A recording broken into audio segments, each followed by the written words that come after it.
Dando continuidade à nossa aula, né? O outro assunto que nós vamos abordar é queimaduras. Então, quando a gente para ver queimadura, realmente, a gente para compreender que queimaduras são aquelas lesões, né, que são frequentes realmente, e é a quarta causa no ranking de óbitos, tá?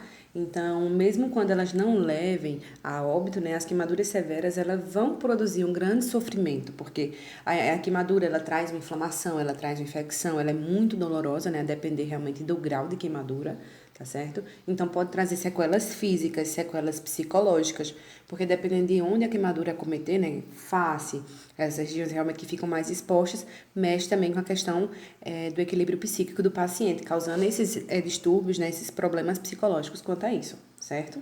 Então, todas as faixas etárias, ambos os gêneros estão sujeitos, né, à queimadura, e ela pode acontecer realmente por várias condições, como queimaduras térmicas, queimaduras químicas, elétricas e até mesmo por radiação, tá? Então é importante que antes de a gente abordar a queimadura propriamente dita, a gente faça uma revisão da anatomia, para poder entender os graus de queimadura. Por quê, gente? A gente sabe que nós temos a epiderme, né? Temos a derme, temos tecido subcutâneo, tecido muscular e depois os ossos. Então, a depender do acometimento da pele, é quem vai estar classificando ali o grau de queimadura. Então, a epiderme, ela funciona realmente como uma barreira externa, né, protetora, contra o meio ambiente, contra os fatores realmente externos, tá? Já a derme é aquela camada mais interna, onde estão os vasos sanguíneos, os folículos pilosos, né, e as glândulas sudoríparas, assim como as glândulas sebáceas e até mesmo terminações nervosas especializadas. O tecido subcutâneo, né, que é aquele que está situado logo abaixo, tem uma combinação de tecido fibroso, elástico e gorduroso também, tá?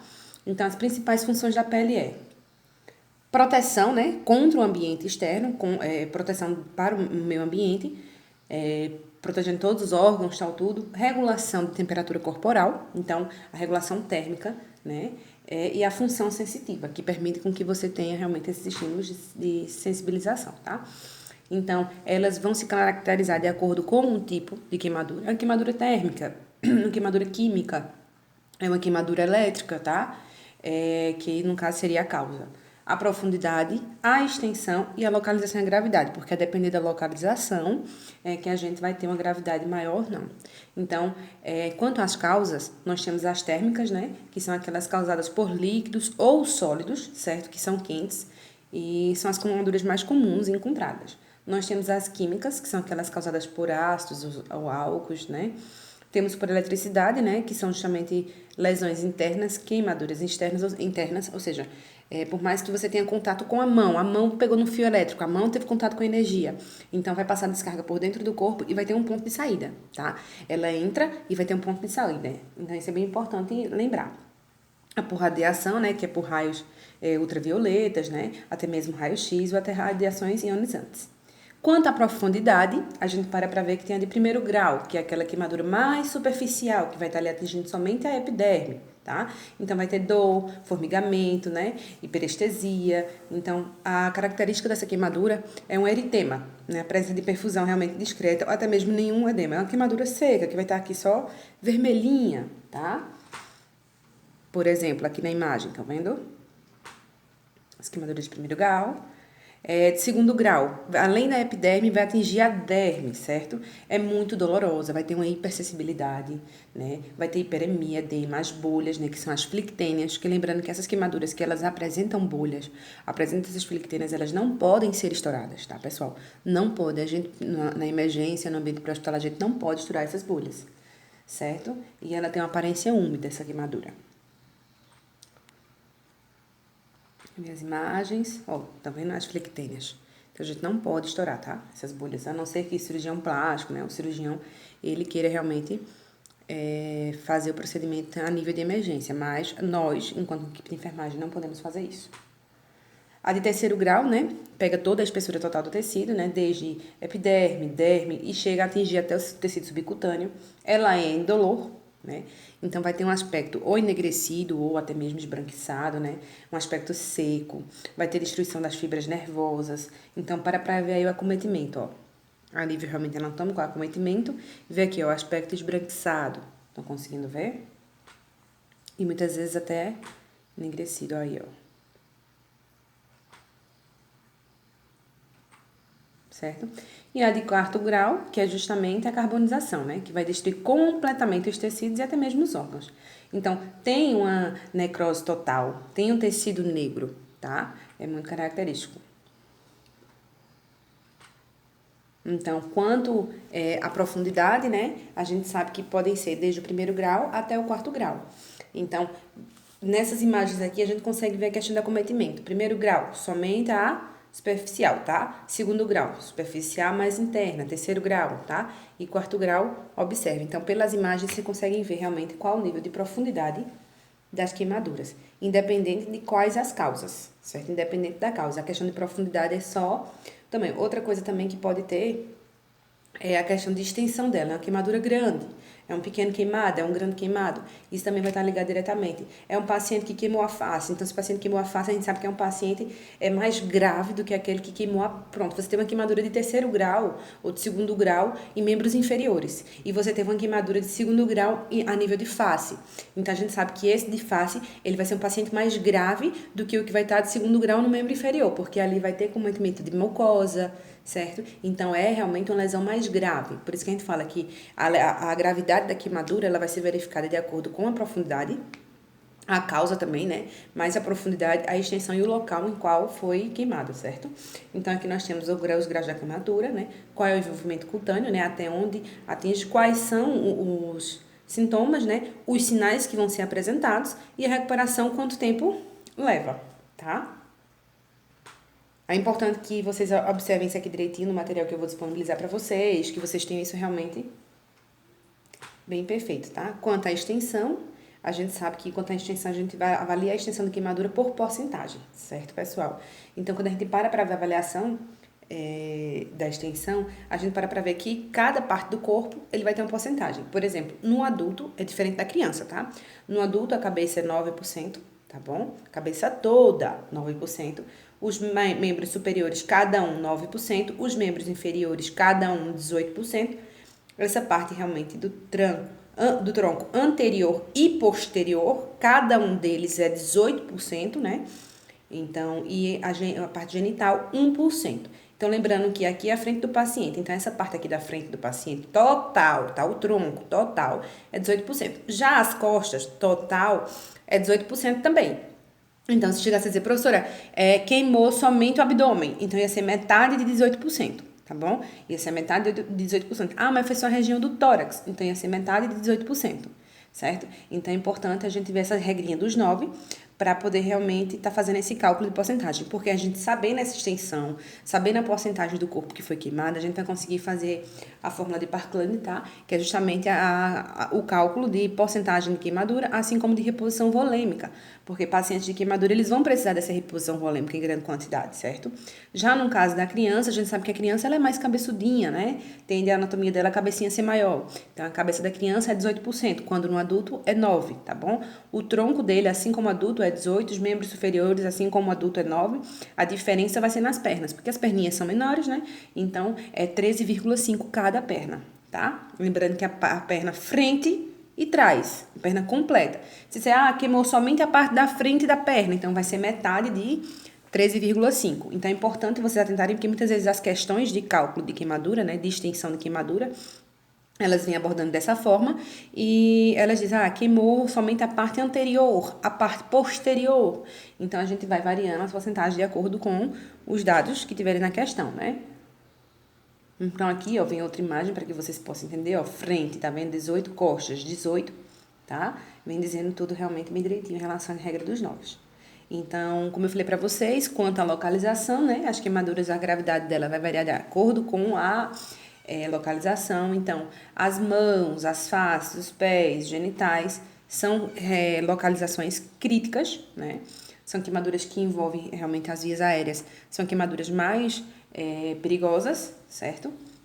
Então, a gravidade, quando a gente vai analisar a gravidade da queimadura, a gente tem que ver profundidade, a extensão, né, a regra dos 9, quanto por cento do corpo foi queimado. Por exemplo, se eu der para vocês um caso, dizer, paciente, Karine, tava fritando pastéis, trabalhando numa lanchonete, tava fritando pastéis, de repente começou a pegar fogo, lá o fogo subiu, e ela jogou água no óleo. Quando ela jogou água no óleo, o que é que o fogo faz? né? Já tá pegando fogo ali no óleo e ela foi jogar água no óleo, então espirrou, queimou o corpo dela, queimou a região do tórax, tá? Do tórax e queimou o membro superior direito completo e o membro superior esquerdo somente na face anterior. Então, vai ser quanto? Se for o tórax, somente o tórax, então vai ser metade de 18, 9, né? Então, já vai ser 9. Membro superior direito completo. Então, quanto é o membro superior completo direito? 9. Então, já deu 18. Mais a face anterior do membro superior esquerdo. Consegue entender? Então, se é 9, vai ser 4,5. Então, eu vou somar todo esse valor e eu vou saber que deu, a porcentagem que deu foi quanto? 9 com 9 mais 4,5. Certo? Então, vai dar 18, aí vem 19, 20, 21, 22 e meio, tá? Então, vai dar realmente esse valor. Então, a gente vê a extensão, né? Vê se envolve uma área crítica ou não. Tipo, envolveu face, envolveu genitália, mãos, pés, o que foi que envolveu a idade também, certo? Porque lembrando que as crianças e idosos, ele tem um maior risco realmente de desenvolver questões, complicações, né? Vem a presença de lesões pulmonar por inalação, porque a queimadura ela também pode se dar por inalação, né? Pode ser uma queimadura inalante, certo? Se tem lesões associadas, né? Outros traumas, se tem alguma doença pré-existente, como diabetes, insuficiência renal, porque é muito importante ver essa questão de insuficiência renal para a gente poder fazer o cálculo de reposição volêmica, tá bom, pessoal? Então, vem aí, ó, os locais de entrada e saída da eletricidade, como eu falei para vocês, que a energia ela pode entrar por um lugar e sair por outro. Ela tem o meio de entrada e tem o meio de saída, tá vendo? O meio de entrada e de saída. E não tem uma regra certa para dizer por onde vai sair essa energia, né? E aí são exemplos de queimaduras elétricas, que tem os meios de entrada e os de saída, tá? Lembrando que o paciente ele pode vir a óbito, como ele pode perder um membro, tá? Com queimaduras elétricas. Vai depender realmente da tensão que tiver nesse contato. Então, o tratamento que a gente faz, primeiro a gente vai fazer o ABCDE, né? Vai avaliar se tem corpo estranho, se tiver corpo estranho, retirar para ter realmente uma via aérea prévia, tá? Na respiração, vamos realmente ver se é necessário fazer uma aspiração, né? Administrar O2 em máscara umidificada, caso seja necessário, né? Isso no caso realmente de suspeita de inalação de monóxido de carbono, certo? Elevar a cabeceira de 30 graus, se for o caso, de acordo com o nível da escala de Glasgow. Intubar o paciente, fazer gasometria, né, todos os sinais vitais, obter um acesso venoso periférico, para a gente poder fazer essa reposição volêmica, tá? E ao mesmo tempo fazer uma sondagem nele, uretral, para a gente ver a questão do balanço hídrico, como é que tá certo? Porque a diurese para queimaduras ele é acima de 20% em adultos e 10% em crianças. Então, é importante que a gente veja isso. E a gente vem para a fórmula de Parkland, certo? Que vai ser 2 a 4 ml vezes superfície do corpo queimado vezes peso. Aí eu trago para vocês um exemplo. Por exemplo, tá? Nós temos um paciente que ele teve 45% do corpo queimado, tá? Um exemplo, 45% do corpo queimado. A gente sabe que o que vai variar, a questão do 2 a 4, é que vai ser 2 ml para idosos, insuficiência renal e insuficiência cardíaca, tá? 4 ml para crianças e adultos jovens. E lembrando que a gente vai ver, então, esse paciente, ele tem 20 anos. Então, ele é um adulto jovem, tá bom? Então, se ele tem 20 anos, vai ser o quê? 4 ml, tá certo? Então, bota aqui 4 ml, né? E ele pesa 70 quilos.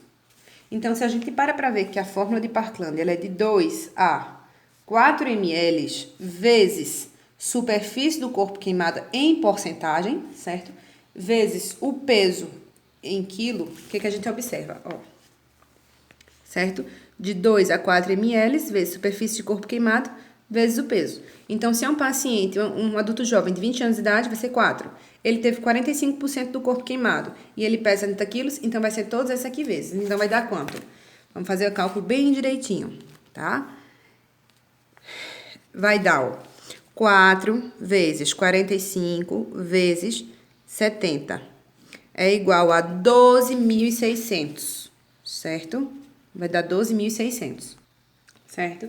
Então, a gente já tem esse valor, tá bom? Então, entendendo esse valor, a gente vem justamente para cá, que tem essa fórmula, né? Lembrando que a reposição volêmica vai ser de soro Ringer lactado, certo? E a gente sabe que metade desse valor total vai ser administrado nas primeiras 8 horas e o restante nas 16 horas subsequentes, que dá um total realmente de 24 horas, certo?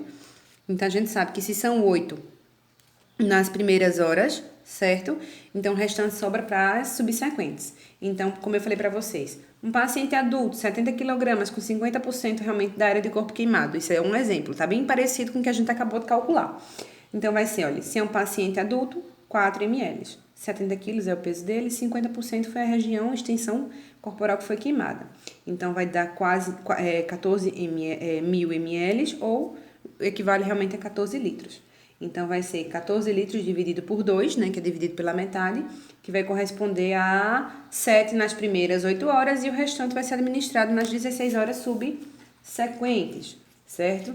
Então, a gente observa isso, né? Lembrar que quando a gente está admitindo, né, esse paciente, a gente está abordando esse paciente a nível pré-hospitalar. Então, a gente vai remover realmente essa vítima desse ambiente hostil, remover as roupas que não estejam aderidas realmente ao corpo, tá? Promover o resfriamento dessa lesão, né? E de fragmentação das roupas, substâncias como asfaltos, coisas que estão aderidas realmente ao corpo, certo?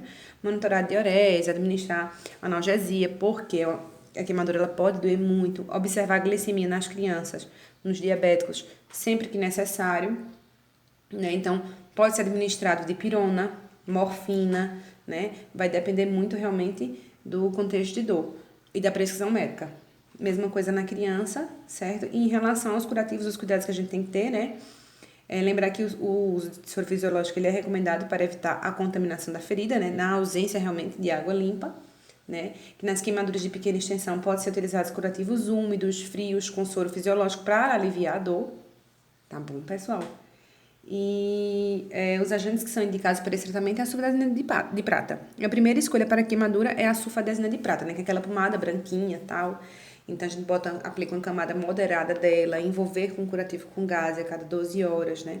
É utilizado também a neomicina, porque a neomicina, ela é anti-inflamatória também, tá? Então, vai ser aplicada uma camada fina e um curativo não aderente, certo? E são feitos realmente esses curativos. E é isso, pessoal, tá? Espero que vocês tenham entendido. E vai ficar em um exercício aí pra vocês. Eu vou montar um exercício aqui bem bacana pra vocês, para que vocês possam estar fazendo esses cálculos aí de queimaduras, de porcentagem de queimadura, de reposição volêmica, agora pro período da tarde, tá bom? Um beijo para todos.